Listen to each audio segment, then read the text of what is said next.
Jack Shabrowski here. Let's talk about new products. Well, why are new products so important and why do we have a course in new products? Well, partially it's because eventually all organizations are judged by the success of their products. It's not a matter of who's in charge, it's not a matter of branding, it's not a matter of positioning.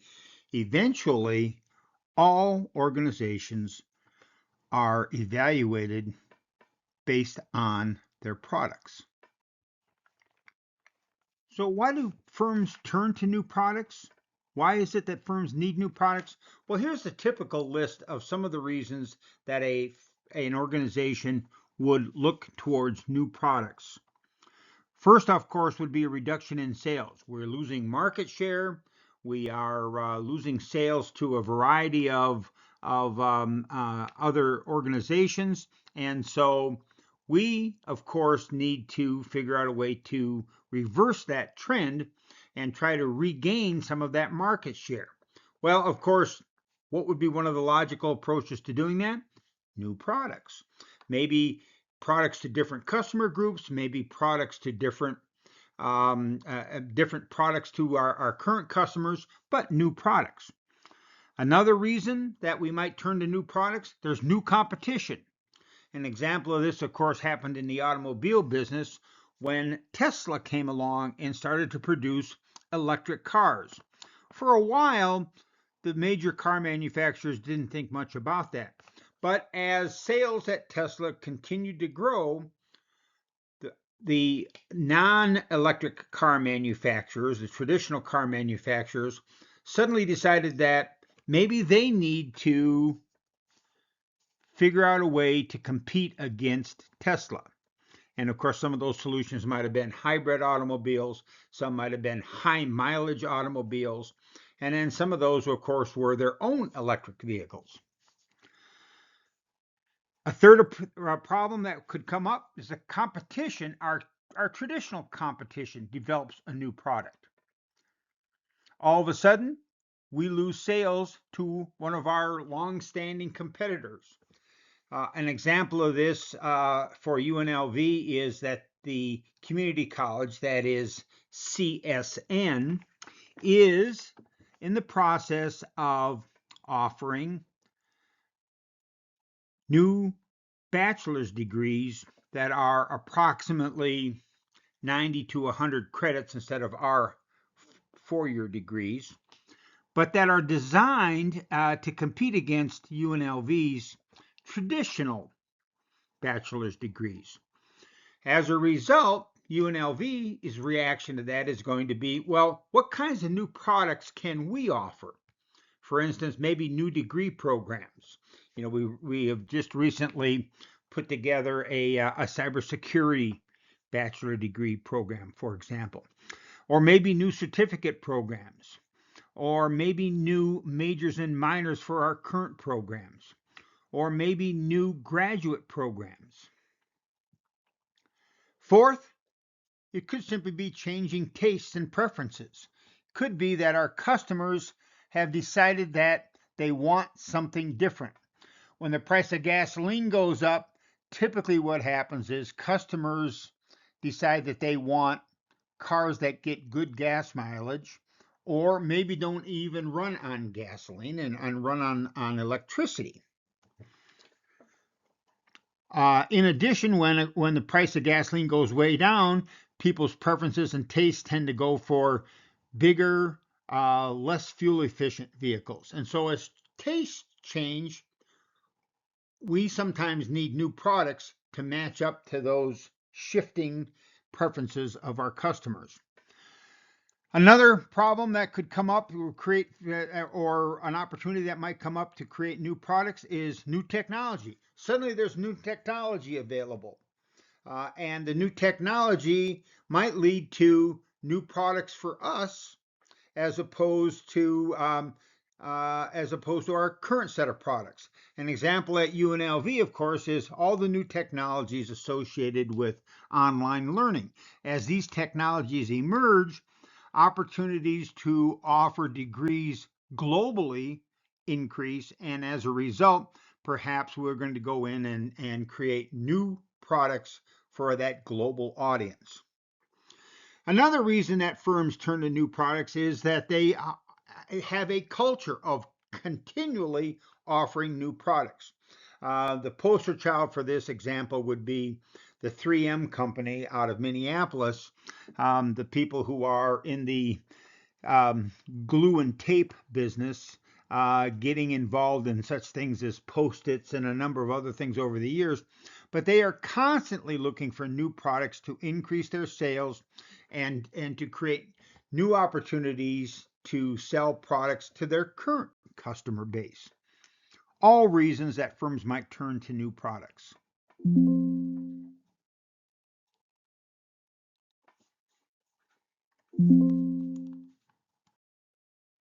Of course, there are lots of ways that a company might approach the idea of new products. That is, one approach might be, I'm going to go after new products because I'm in a market where customers' preferences are changing. Another approach to new product development and motivation might be reacting to a competitor's position or a competitor's new offering. Another reason, though, that I might go after a new product might be to reach a new market. For instance, as the number of new babies are born every year, and we have a decreasing number of younger people in the population, I might go after a different age generation. Or it could be that I catch a rising trend. That, of course, happened in the automobile business as new electric cars became more and more popular. Virtually all of the major car manufacturers at least tried to produce a new electric version of their cars, some with more success, obviously, than others. So what is a new product? Well, the range of new products goes all the way from new to the world products to simply repositioning our current products. So let's talk a little bit about each of these. Of course, you're all familiar with that game-changing new to the world product, like the very first iPhone, or if you're a little bit older, you might remember iPods. And things like that. Or I'm old enough to remember when computers were first introduced, personal computers were introduced. These are all new to the world ideas. And of course, these are the most risky of the ideas, but also potentially have the highest payoff if we can develop a new to the world product first and try to be the leader in that product category. Second, of course, are new category entries. These are products that are new, but they're in an existing category. So the newest phones, it's the newest iPhone, it's the newest Google phone, it's the newest Android phone from someone like Samsung, and we'll talk a little bit about that a little bit later on.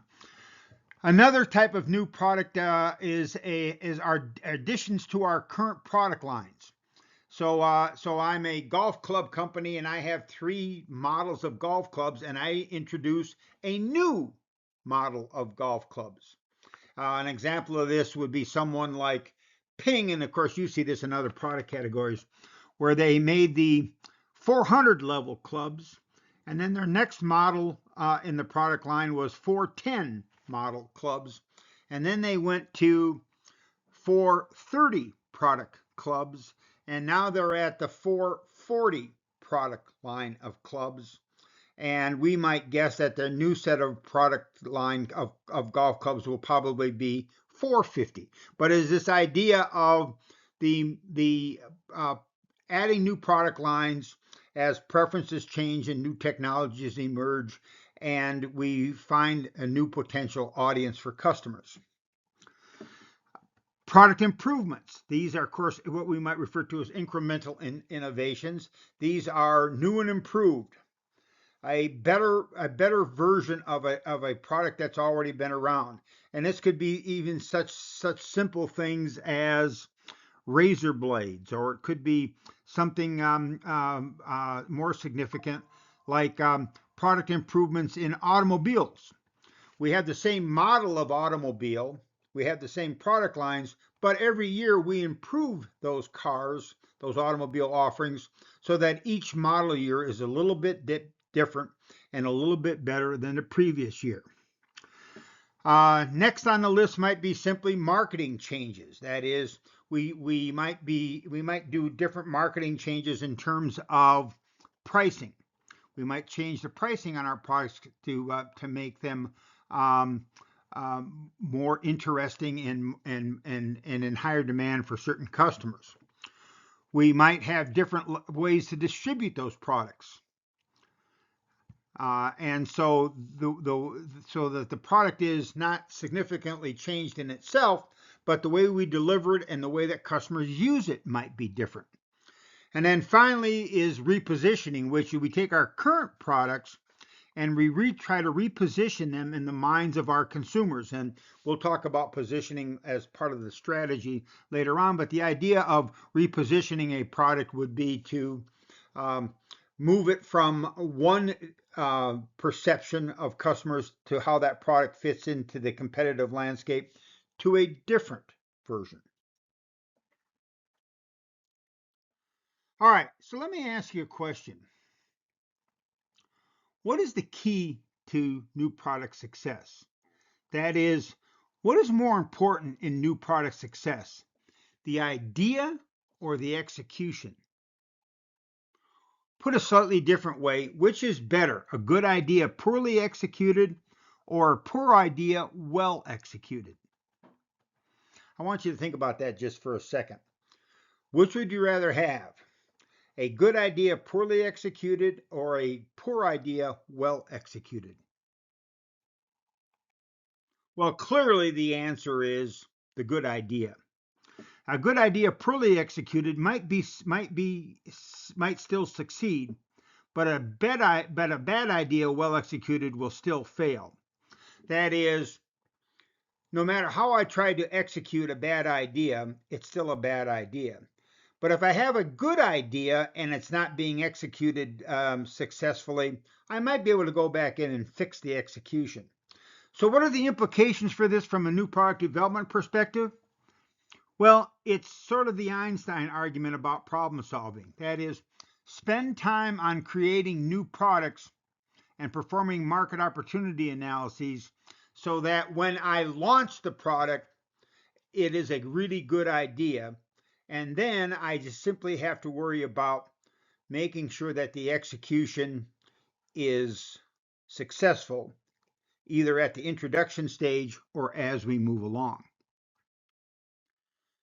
Here's an example of sort of product life cycle stories here, right? About the product life cycle. And this is the product life cycle for pre-recorded music.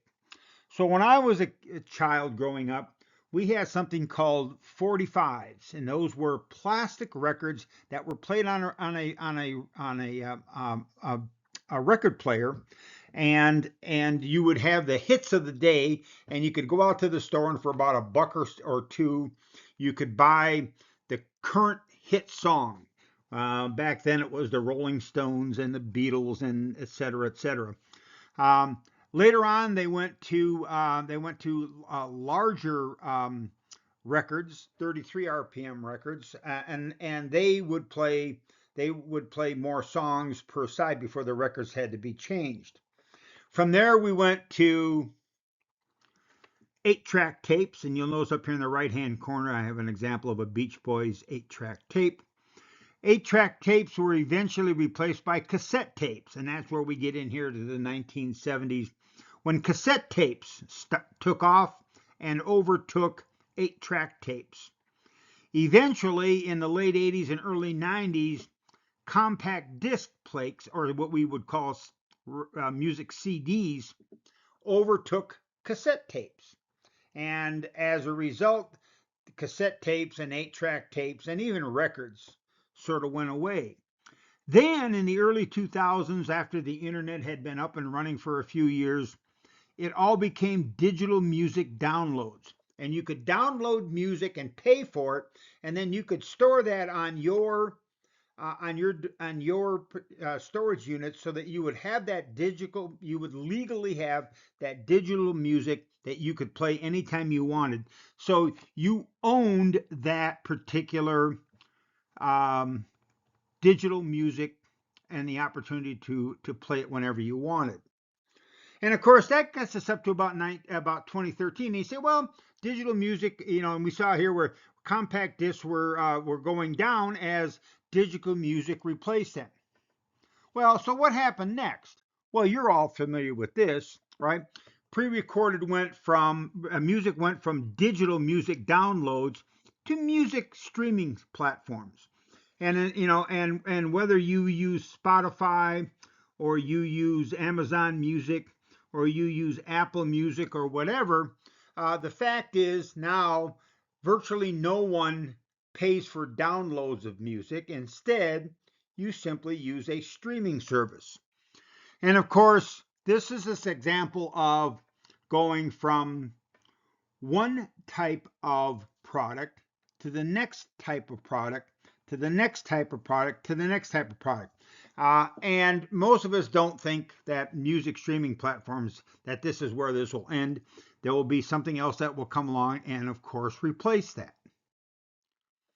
Some classifications of new products, and there are all kinds of classification streams of new products, but I just want to get you the general scope here of when we talk about classifying new products.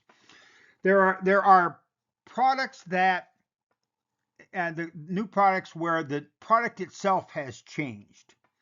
We start with no product change, and then it's an improved product change or a modified product change, and then we get all the way to the other end where it's a brand new product.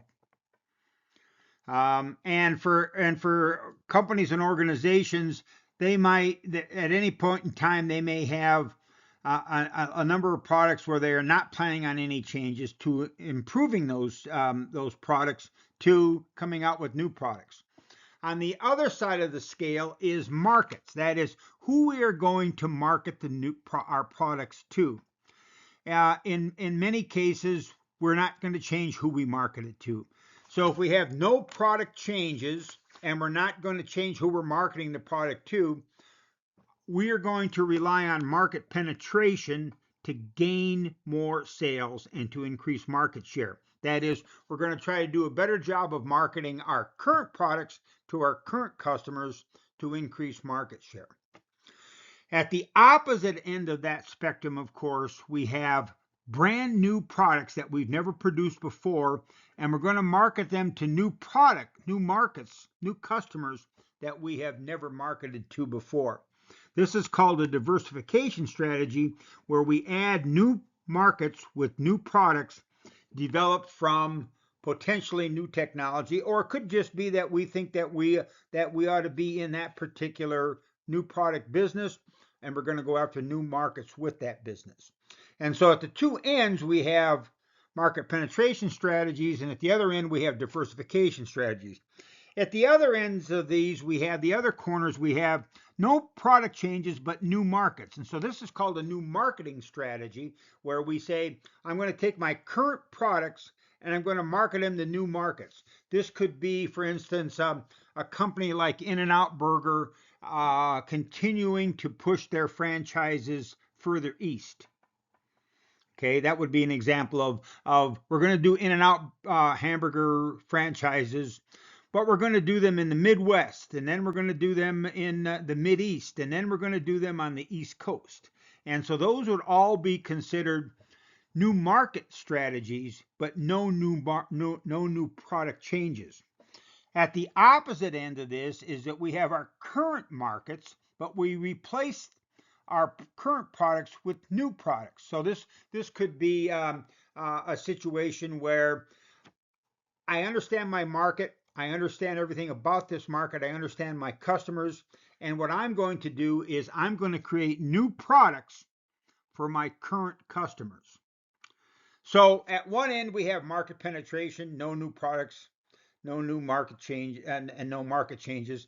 At the extreme other end of this, which is the most risky of the strategies, we have brand new products to brand new markets, markets that we don't know anything about, and new product categories where we are just becoming knowledgeable about the particular product categories. And then, of course, we have the other ends of the spectrum, that is our current products to new markets and brand new products to our current customers.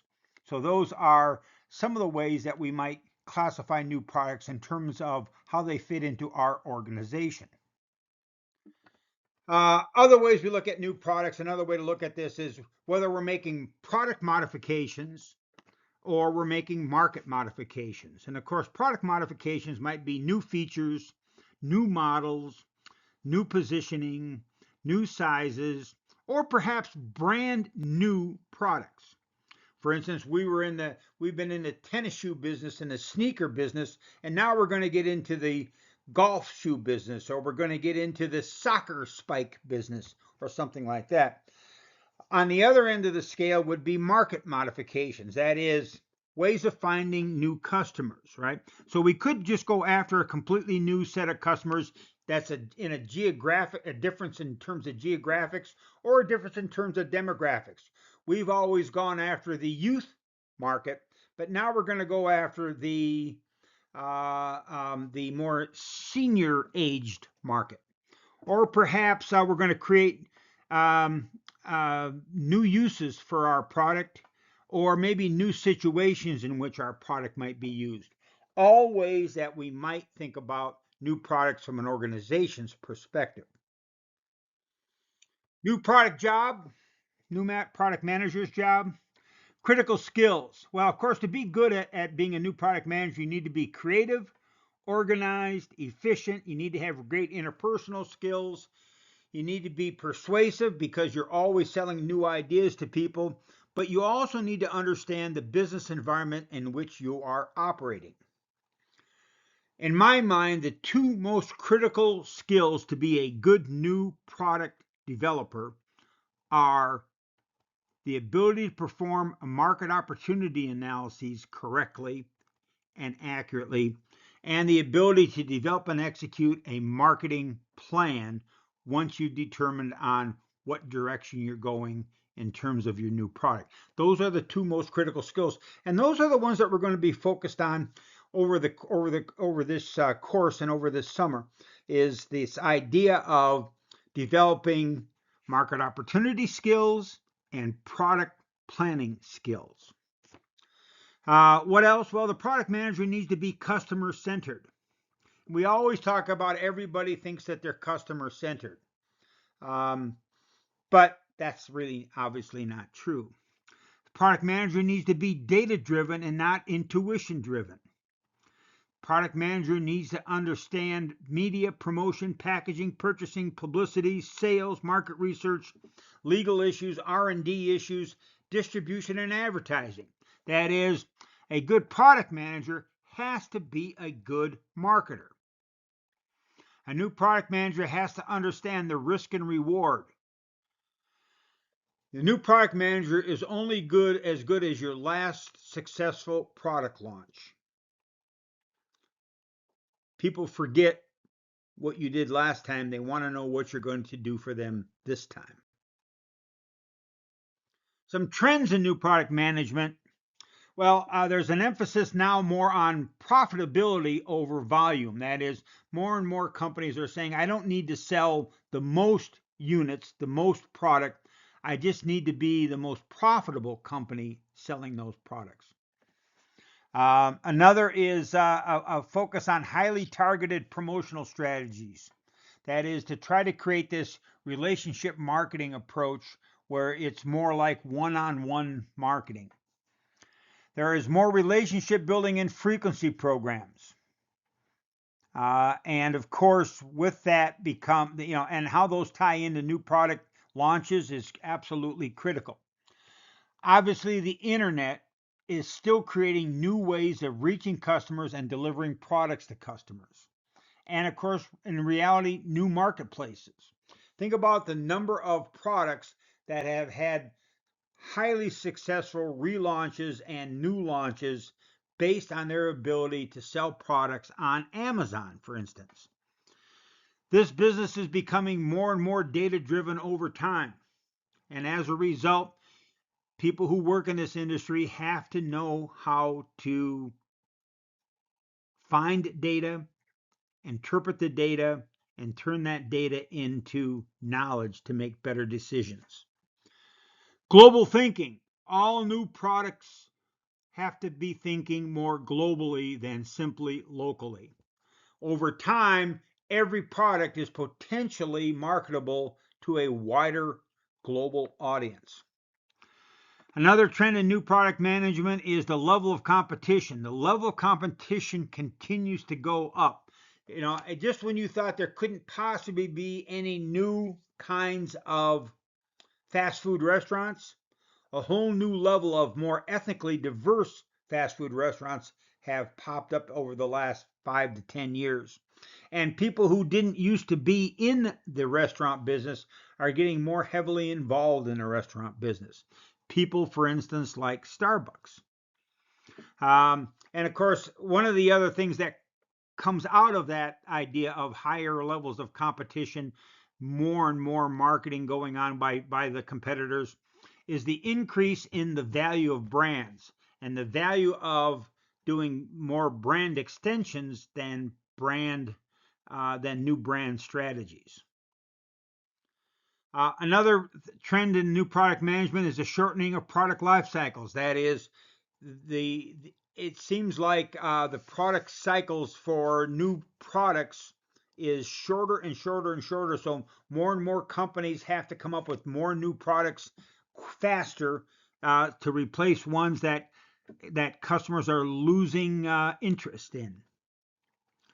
And as a result, there is more and more emphasis on new product management as a critical element to the firm's or organization's overall success. There's the increased power of retailers and e-tailers. And the reason for that is you have to make your product available to customers to get them to buy it. And as a result, the retailers and e-tailers tend to be the linchpin between you producing a product and you being able to sell that product to customers. And as a result, retailers and e-tailers tend to have way more power, whether it's Amazon or Walmart or some other e-tailer that's out there that is critical to your distribution chain. There's a shift away from advertising expenditures towards more direct marketing and promotional activities, and of course, more focus on social media as a marketing activity. There's more use of price as a competitive tool than ever before. There were a number of companies over the years, people like even McDonald's, who basically refused to use price as a competitive tool. But guess what? Now they use it all the time. Remember, McDonald's still has Free Fries Friday. There is, of course, increased global competition. Not only can you market your product globally, but other global competitors can market products to your customers. And so that is a two-way street. There's obviously way more family branding, which includes brand extensions because of the brand equity issue. And there's obviously then more product line extensions due to brand equity issues. And we talked about both of those in previous lectures. In summary, new products are the lifeblood of most organizations.